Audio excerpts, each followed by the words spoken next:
Exposure monitoring may be required to ensure that formaldehyde users are not overexposed. If you are exposed to concentrations of formaldehyde in air greater than 25 parts per million, you may sustain severe injury. This injury may include fatal pulmonary edema or water in your lungs. Formaldehyde's odor threshold, or the lowest concentration you can smell, is about 1 part per million.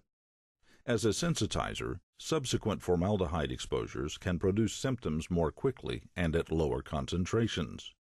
Olfactory fatigue can significantly raise the odor threshold concentration.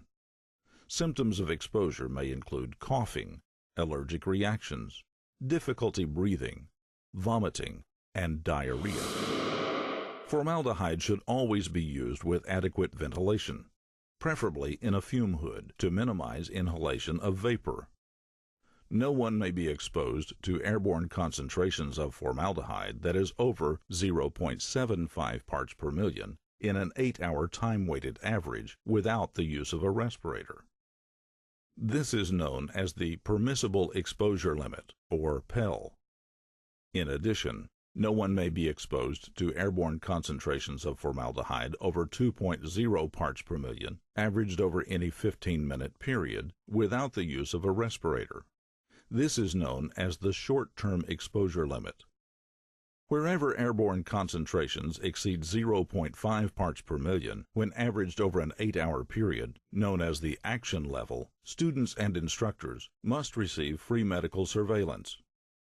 Other requirements include annual documented student and instructor training on formaldehyde hazards and student exposure monitoring at least every 6 months. All work involving potential airborne exposure to formaldehyde must be evaluated to determine your potential exposure. Students must handle formaldehyde in a fume hood if one is available. A respirator must be used if a fume hood or other engineering controls are not available and the air concentration exceeds either the permissible exposure limit or short-term exposure limit.